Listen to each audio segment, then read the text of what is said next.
Biblioteka Marin Barleti në Shkodër është një nga hapësirat më të frekuentuara nga të rinjtë të cilët e shfrytëzojnë si vend për të studiuar dhe lexuar.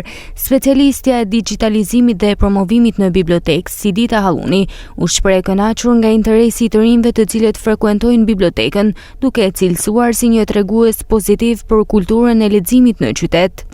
Ndoshta nuk mund të themi as që ka një rritje, as ka një ulje, por është një periudhë që ne e quajmë e kënaqshme, duke pas parasysh edhe një bum të madh të teknologjisë që është këto vitet e fundit, por kur shohim frekuentimin e bibliotekës që ka të ri, ne jemi të kënaqur, sidomos fondi i fëmijëve dhe fondi i të rive që krijojnë këto klubet e librave dhe ka frekuencë. Ndoshta brezi më parshëm është disi më i rregullt, por ndonë se edhe brezi i sotëm ndoshta janë të detyruar, sidomos flas për pjesën e shkollave, ato vinë sepse janë të detyruar ndoshta nga ato leximet letrare, të cilat janë pak më të kushtëzuar, por ka goxha edhe të ri që janë të apasionuar pas librit. Pavarësisht zhvillimit të teknologjisë dhe mundësisë për të lexuar librat në format digital, të rinjtë fillojnë të preferojnë ende librin fizik.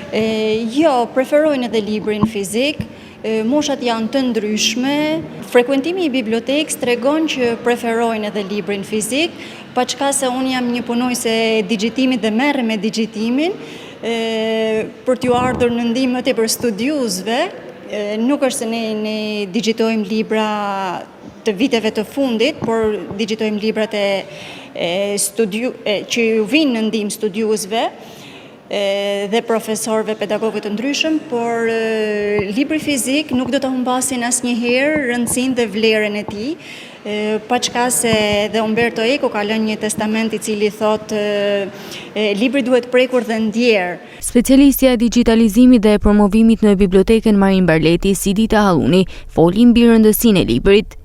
Normalisht që leximi është shumë i rëndësishëm për artikulimin e tyre, për formimin e tyre.